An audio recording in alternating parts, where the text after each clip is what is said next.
Assalamualaikum warahmatullahi wabarakatuh. Perkenalkan, saya Bunga Cinaro Haditama dengan NIM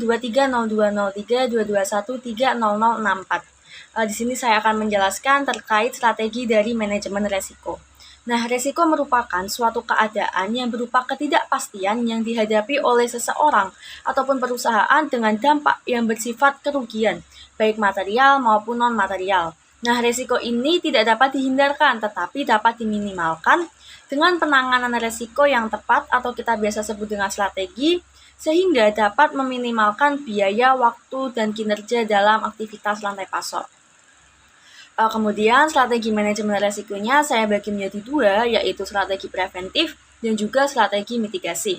Untuk strategi preventif itu sendiri merupakan strategi yang bertujuan untuk mencegah atau mengurangi kemungkinan terjadinya hal-hal yang tidak diinginkan di masa depan. Sedangkan strategi mitigasi merupakan strategi yang dilakukan untuk menurunkan resiko atau dampak kerugian dari suatu peristiwa yang sedang atau sudah terjadi. Untuk contoh dari strategi preventif itu ada 4, yaitu perbaikan fasilitas fisik, pelatihan dan penyuluhan, pemberian akses kredit, dan juga diversifikasi tanaman.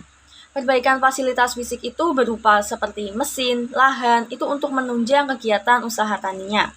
Kemudian kita juga dapat memberikan pelatihan dan penyuluhan kepada petani sebagai bekal atau skill dari wawasan sebelum terjun ke lapangan.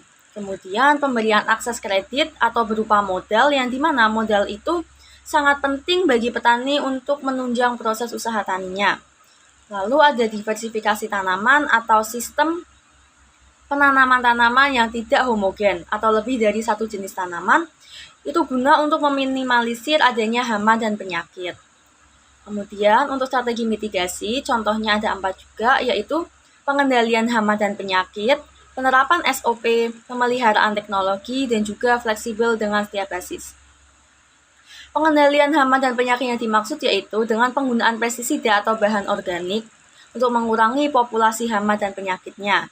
Kemudian penerapan SOP itu bisa dilakukan oleh petaninya untuk mengurangi adanya hama dan penyakit yang dibawa oleh petani dari luar lahannya. Kemudian pemeliharaan teknologi sebagai penunjang dari proses usaha tani dan juga fleksibel dengan setiap basis. Nah, fleksibel yang dimaksud ini merupakan kemampuan dan kesiapan dari SDM-nya atau petani yang diperlukan karena faktor-faktor yang tidak terduga akan terjadi pada saat proses usaha tani. Sekian yang dapat saya sampaikan. Terima kasih. Wassalamualaikum warahmatullahi wabarakatuh.